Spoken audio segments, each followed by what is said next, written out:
നാളത്തെ നോമിനേഷൻ ഒരു ഒന്നൊന്നര നോമിനേഷനാണ്. നമ്മൾ മുൻ സീസണുകളിൽ കണ്ടിട്ടുള്ള നോമിനേഷൻ പ്രക്രിയ തന്നെ. രണ്ടുപേര് ഒരുമിച്ച് അവിടെ നോമിനേഷനിലേക്ക് പോകുന്നു. അവർ തമ്മിൽ പരസ്പരം അങ്ങോട്ടും ഇങ്ങോട്ടും സംസാരിച്ച് ആരെ നോമിനേറ്റ് ചെയ്യണം, ആര് നോമിനേഷനിൽ വരണം എന്ന് തീരുമാനിക്കുന്നു. ആഹാ, എന്തൊരു നല്ല കാര്യമാണല്ലേ. അവിടെ വെച്ച് വീണ്ടും ശത്രുക്കളായവരെയാണ് അവിടെ ബിഗ് ബോസ് രണ്ടുപേരെ വെച്ച് വിളിക്കുന്നത്. ആഹാ, എനിക്ക് വലിയ കോമഡിയായി തോന്നിയത് ഋഷിയെയും അപ്സരയും ഒരുമിച്ചാണ് അവിടെ വിളിച്ചിരിക്കുന്നത്. അത് ഏറ്റവും വലിയ കോമഡി ആയിരിക്കും എന്നുള്ള കാര്യം നല്ല ഷുവറുള്ള കാര്യമാണ്. രണ്ടുപേരും അവിടെ ഇരുന്ന് എങ്ങനെ അടി കൂടും എന്നുള്ളത് കണ്ടറിയേണ്ട കാര്യമാണ്. പിന്നെ ജിൻഡോയും അർജുനാണ് ഒരുമിച്ച് പോകുന്നത് കണ്ടത്.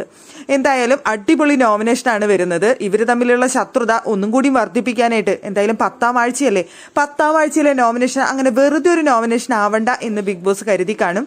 ഇവർ തമ്മിലുള്ള ശത്രുതയൊക്കെ ഒന്ന് ഊട്ടി ഉറപ്പിക്കണം. ആരൊക്കെ നോമിനേഷനിൽ വരണമെന്ന് അവർ തന്നെ തീരുമാനിക്കണം. എന്നിട്ട് അതിൽ നിന്ന് ഒരാളെ പുറത്താക്കണം. ആഹാ, നല്ല ആചാരങ്ങളാണ് എന്തായാലും നടക്കുന്നത്. ഇപ്പോൾ 13 പേരാണ് അവിടെ ഉള്ളത്.